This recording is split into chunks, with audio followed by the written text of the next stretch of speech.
You see, vibration and attraction go together.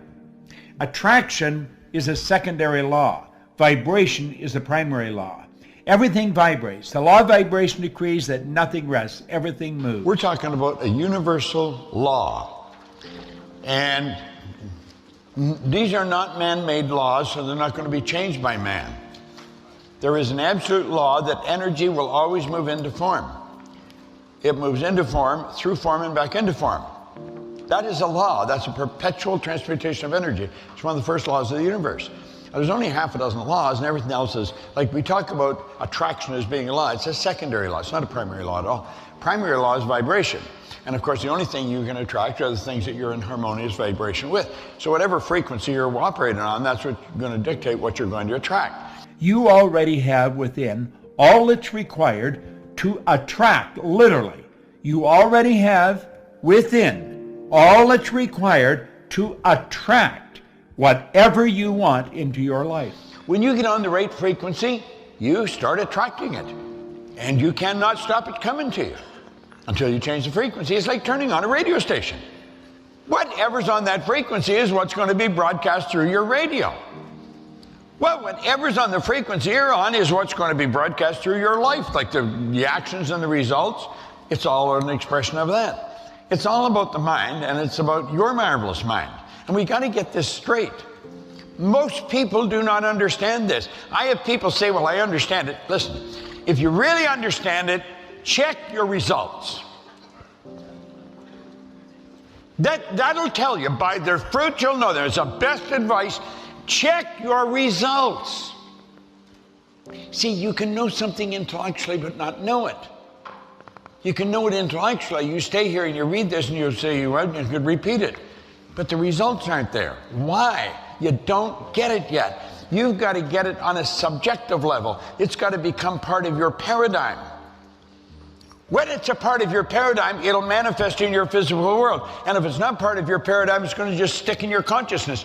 Now, what you've got to realize is that you started out as a little kid prior to school, learning, develop the intellect.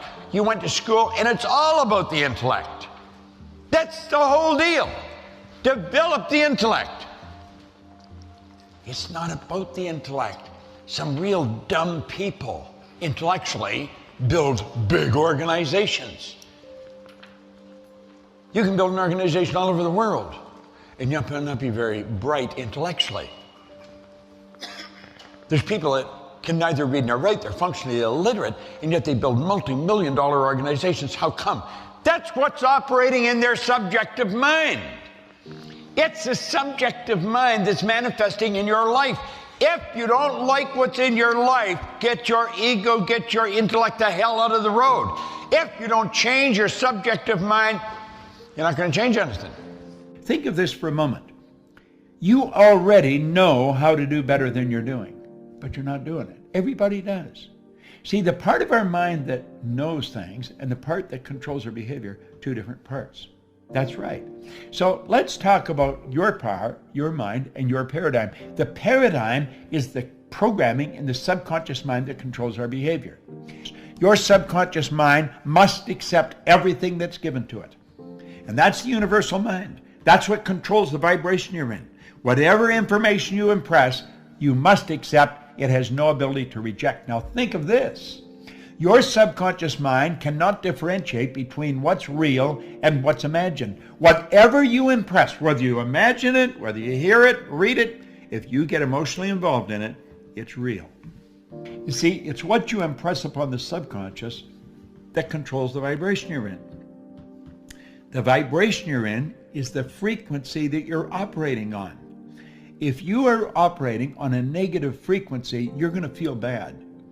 Feeling is a word we invented to describe our conscious awareness of the vibration we're in. If you have been stuck, if you have had a difficult time altering your income, if you had a difficult time attracting into your life the relationship or the business that you want, it's because you're on the wrong frequency and you're using the wrong tools. You're going by what you see, hear, smell, taste, touch. Look at what Einstein said. He said the intuitive mind is a sacred gift. The rational mind is a faithful servant. This is so true. We've created a society that honors the servant and has forgotten the gift. What is the gift? Your higher faculties. You have perception, memory, imagination, reason, intuition, and the will. These are all high mental tools. Through imagination, we can zip ourselves onto a higher frequency. We just use our imagination and build a picture of the good we want. And then we hold that picture with our will. The will is what gives us the idea to focus, to concentrate. I said, if you keep looking at that, carry that around and look at it, I said, and you let that sink right into your subconscious mind, and you can do this through imaging too. I said, when that is impressed upon your subconscious mind, that image must move into form. Not maybe, not sometimes, it must. That's an absolute law. The subjective or the subconscious mind is totally deductive. In other words, it has no originating capacity. It cannot change anything. Whatever you put in, that's exactly what starts to move into form. The conscious mind is the imaginative mind. The subconscious is the universal mind. Now, the body is the instrument of the mind. It is actually the instrument of the mind. And we've got to understand that. Now, our imagination, there's a power flowing into our consciousness. And through our imagination, we build the image of what we want. This is the dream. I see what I want. And I've got this beautiful dream. I impress it upon the subconscious, and it turns into a desire. So you don't get what you want, you get what you desire. Waddell's pointed out in The Science of Getting Rich, the desire is the effort of the unexpressed possibility within, seeking expression without, through your actions. Well, that desire is expressed through the instrument of the body, because the changes the vibration the body's in. The vibration causes you to act, and the action sets up an attraction. And it's the action-attraction that alters the results. Now think what we're saying here. The desire alters the vibration. The vibration changes the action. The action sets up an attraction. And that's what changes the results.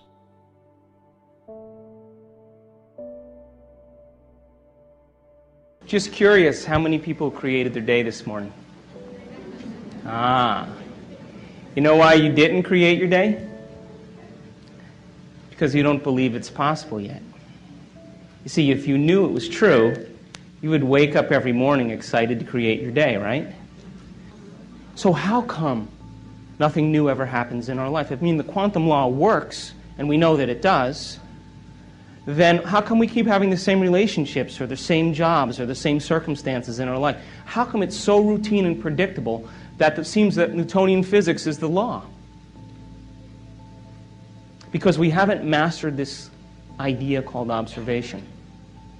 By the way, the average human being loses their attention span 6 to 10 times a minute. How good's our observation? That's why only a few subatomic particles actually pay attention to our mind. You know, maybe paying attention and concentration and observation is a skill. Just like tennis or golf, and you can improve it if you keep practicing it. But we have to begin to put the rubber to the road. We have to take this information in some way, apply it to our life, right? Otherwise, it's just good philosophy, and nobody's changed from anything.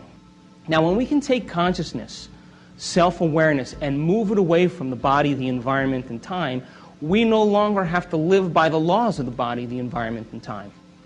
And when we're able to do that, we begin to open the door to walk into the quantum field. We have survival, and we have creation.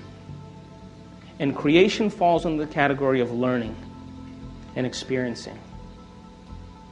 And survival falls under the category of responding to the environment so much that it then becomes, listen to this, it then becomes the environment that is creating our reality.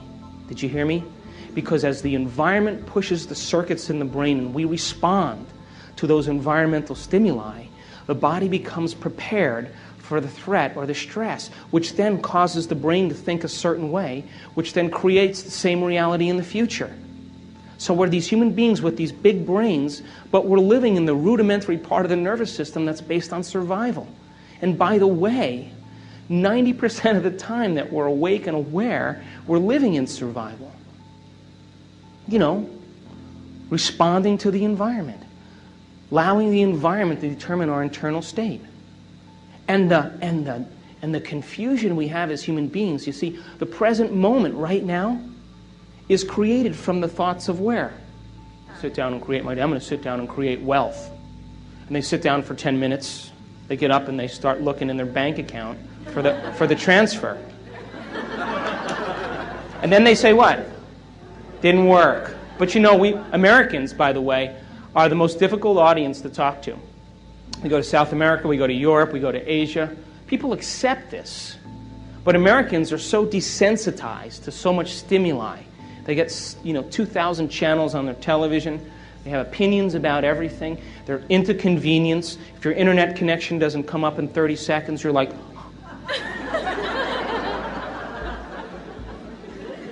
And so if we don't get what we focus on in our arrogance, we all of a sudden say it didn't work. Well, the quantum field works. It's us that don't work. And as we begin to develop the skill of paying attention, we're holding on to an observation, by the way, independent of the environment, independent of our body, independent of time. And by the way, those are the heroes that we fall in love with, isn't it?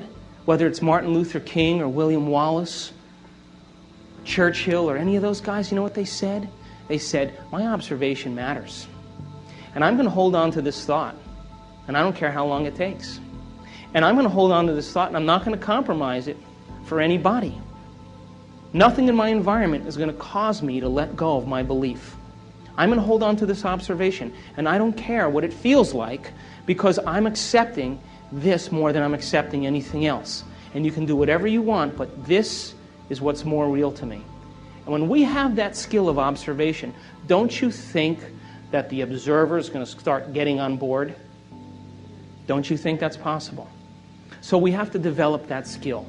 We have to develop that skill. And because we're so prone to convenience that when it doesn't show up the same day within a matter of moments, we discount its possibility. Why not fall in love with an abstraction? Something that you haven't experienced yet. But if you can put all of your mind into that abstraction, don't you think that that abstraction will be your future? Don't you think that's possible? And don't you think you'll wire your brain to be exactly what your future dictates? You see, we can't get anything in our life that we're not first wired for. You can't be wealthy unless you're wired for wealth. So once we're wired for it, implicitly wired, non-declaratively wired, when we've wired it so much that we don't have to think about it anymore, that's the moment we are it. And that's the moment it takes no effort to have the side effect of who we are as a mind show up in our life. Does that make sense? So the question is, who are we going to rehearse ourselves to be every morning? Can you rehearse in the morning your greatest ideal and activate those circuits? And as you rehearse those ideals for yourself and activate those circuits, won't they be the platform of who you become? If you're not being defined by a vision of the future, then you're left with the old memories of the past and you will be predictable in your life. The quantum model of reality is about causing an effect.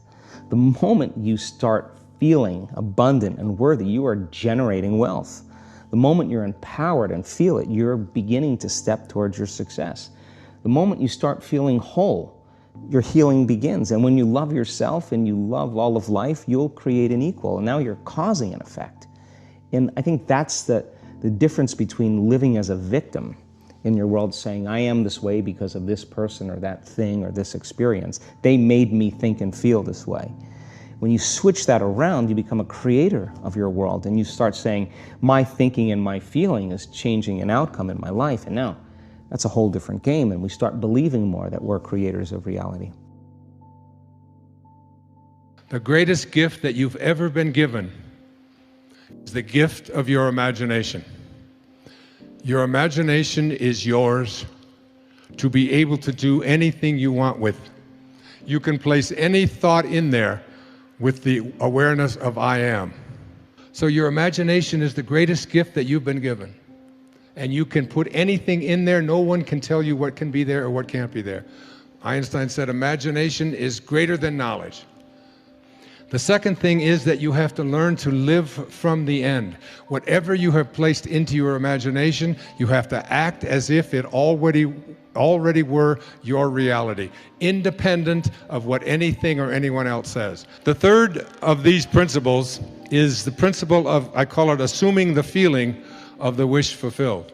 You must be able to feel it, because every time that you feel something within your body, you give a instruction to your subconscious mind. And your subconscious mind is the part of you where you do all of your living. You want to redo your subconscious mind. Now, tonight and every night for the rest of your life, I want you to take the last 5 minutes before you go off to sleep and realize that you are about to program your subconscious mind. All right? Your subconscious mind is most at home when you are unconscious, when you are asleep. If you spend the last 5 minutes of your day, which so many people do, reviewing all of the things that you don't like, and all the things that didn't work out, and how terrible you feel, and who abused you, and who was mean to you, and who said this, and they did this, and you're constantly doing this kind of thing with your mind, then you are programming your subconscious mind that when you awaken, because you're now about to marinate for the next 8 hours in your subconscious mind. And then when you awaken, you will rejoin the universal subconscious mind, the mind of God, from which we all originated. We're all just individualized personal expressions of that one thing that we call the Tao, or God, or divine mind, or soul, or spirit. But the Tao that can be named is not the Tao. So you want to be real careful about how you program your subconscious mind. This is from the book of Job. In a dream, in a vision of the night, when deep sleep falls upon men while slumbering on their beds, then he opens the ears of men and seals their instruction. Job 33, 15 and 16. When you are slumbering on your bed, he opens your ears and seals your instruction. What you place into your subconscious mind as you are about to go into this deep slumber is all dependent upon what you do the last 3 or 4 or 5 minutes before you go off to sleep. You want to place into your imagination whatever you have placed into the I am that I spoke about earlier. I am well, I am content, I am peaceful, I am happy, I am prosperous, I am abundant, I am God, I am God, I am God. Because at the basic core, each and every one of us are just that.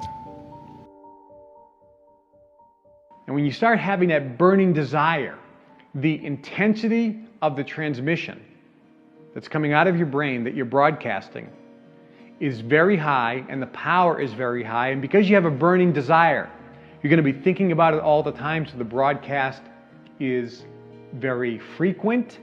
The duration of that broadcast is longer. Therefore, should come right into your experience somehow. You don't need to know the how, because the law of attraction will make it happen. How does the law of attraction make it happen? It basically will create and put into your life events and circumstances that you can't even imagine to create what you want. It will move mountains to put into your existence what you're asking for. The law of attraction has to work because it's a law. It works, period. So it will affect virtually hundreds of thousands of different variables and start shifting things around that you're not even aware of or thinking about to create a situation where it will be in your life. You don't have to know how. Think about a radar screen. Most people live their life looking at their radar screen. and they're looking at what they can see in the radar screen. And this is why people fail, because they base all of their decisions and beliefs on what they can see in the radar screen. We have $50,000 in credit card debt. How can I pay that off?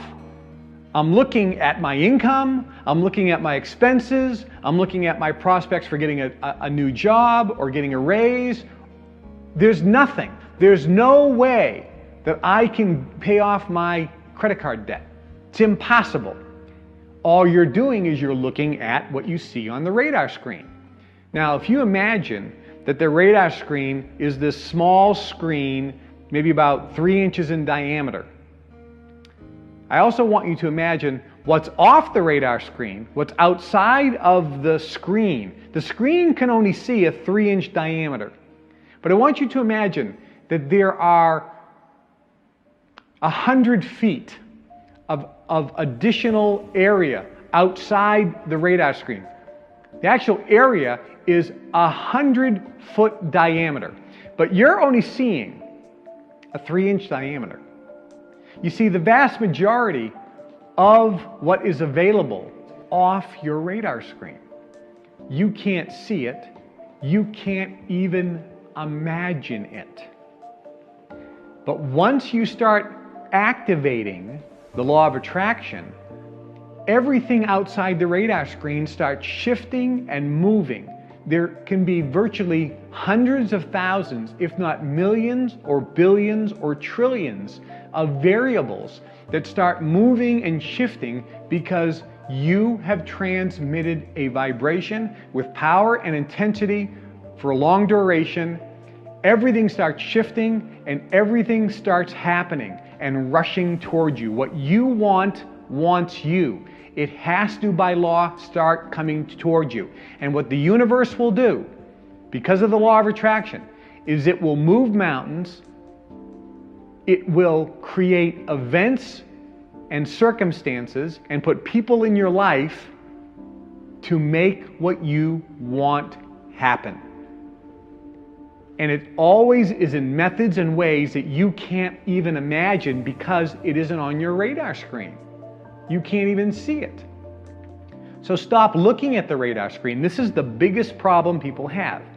And this is why Napoleon Hill said, whatever the mind of man can conceive, or whatever you desire, you can have it as long as you believe you can have it. That's paraphrasing. His actual quote was, whatever the mind of man can conceive and bring itself to believe, it can achieve. So, I mentioned that there was one thing that will stop the technique from working. So let's go back to the technique and I'll give you the block. I'll tell you what's going to cause it to stop. The technique is you define your dream, you define what you want, you get a burning desire for its achievement, you really want it. That allows you to transmit that frequency with intensity and power. When you have a high desire, which means you want it, you will have a long duration of transmission. Because every time you do this, it gets better. And every time you do this, your connection to the field gets bigger. And every time you do this, the particle flow happens more freely. And every time you do this, your ability to manifest and create what you want in your life goes up. We always talk about knowing what you want, seeing what you want, having that burning desire, but then feeling good right now, even though you don't have it. And that's the magical place to be, because if you're always wanting it, you'll always be wanting it and never get it. But whatever you want in life, you can want it, yes, I want it, but then step back and feel good right now. And when you want something, not for your own ego or self, but for all, things change. When your want is love-based instead of dark side-based, everything changes. So where's the block? The block is if you don't believe that you will get it. That stops it from coming in. 2 reasons why. Because when you don't believe, you will get it. The duration of the transmission won't be very frequent. And when you don't believe, you will get that the intensity and power of the transmission won't be very strong. And when you don't believe, you'll get it. You are in actuality putting out a counteractive transmission, which is saying, stay away. So you have intention, counter-intention, being broadcast simultaneously, and they neutralize each other, is coming, but being pushed away at the same time, and it isn't coming into your existence. Does this make sense? And somebody says, that's fine, that's good. Now, the question though is, how do I get the high desire and how do I get the high belief? And I'm going to give you the answer. The answer is, as I started this session on, is your first goal is to feel good. You must use your feelings as your guide to see if you are lining up. You must use your feelings to find out if you are in the sweet spot. Os próximos 5 minutos são afirmações de reprogramação inconscientes. Escute 5 minutos antes de dormir. Então nós temos alguns minutos sobrando e eu quero que você apenas feche os seus olhos agora e escute esta meditação. Tirado do livro 3 Palavras Mágicas. Aqui está o que eu gostaria que você dissesse a você de noite. Eu sei que eu sou puro espírito e é o que eu sempre fui e é o que eu sempre serei.